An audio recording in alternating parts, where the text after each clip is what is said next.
Hi dears, വലിയൊരു സ്വപ്നം അത് സത്യമാക്കാനുള്ള ഒരു യാത്രയുടെ തുടക്കമായിരുന്നു. ഒരുപാട് നാളത്തെ ആഗ്രഹമായിരുന്നു സ്വന്തമായിട്ടൊരു ബിസിനസ്, അതും ഒരു ലേഡീസ് ബൊട്ടീക്ക്. ഷോപ്പിടൽ നടക്കില്ല എന്ന് കണ്ടപ്പോൾ ഓൺലൈനായി തുടങ്ങാൻ തീരുമാനിച്ചു. ആ യാത്രയുടെ ആദ്യത്തെ തുടക്കം. പർച്ചേസിന് ഇറങ്ങുന്നതിന് മുമ്പ് തന്നെ മനസ്സിൽ ഒരാഗ്രഹം ഉണ്ടായിരുന്നു. നല്ല ക്വാളിറ്റി പ്രോഡക്റ്റുകൾ മാത്രം എടുക്കാം എന്നായിരുന്നു എൻ്റെ ചിന്ത. അതിനുവേണ്ടി ഒരുപാട് തിരക്കി, ഒരുപാട് അന്വേഷിച്ച് റീൽസുകളും വീഡിയോസും ഒക്കെ കണ്ട് ഞാൻ യാത്ര തുടങ്ങി. പക്ഷേ അവിടെ എനിക്കൊരു തെറ്റുപറ്റി. ഈ റീൽസിലും വീഡിയോസിലും ഒന്നും കാണുന്നതല്ലായിരുന്നു സത്യം.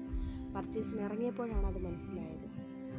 കുറേ അധികം തിരക്കിയെങ്കിലും ഞാൻ ആഗ്രഹിച്ചതുപോലെ തന്നെ നല്ല ക്വാളിറ്റി പ്രൊഡക്ട്സ് എനിക്ക് കിട്ടി. ഇനി അത് ഓരോന്നായി നിങ്ങളിലേക്ക് എത്തിക്കുക എന്നതാണ് അടുത്ത ടാസ്ക്. ഒരു തുടക്കമെന്ന നിലയ്ക്ക് ഇതുവരെയുള്ള യാത്രയിൽ ഞാൻ ഹാപ്പിയാണ്. ഇനി നിങ്ങൾ ഓരോരുത്തരുടെയും സപ്പോർട്ട് ഉണ്ടെങ്കിൽ മാത്രമേ മുന്നോട്ട് പോകാൻ പറ്റൂ. എല്ലാവരും കൂടെ ഉണ്ടാകുമെന്ന് പ്രതീക്ഷിച്ചുകൊണ്ട് നമ്മുടെ യാത്ര ഇവിടെ തുടങ്ങുകയാണ്.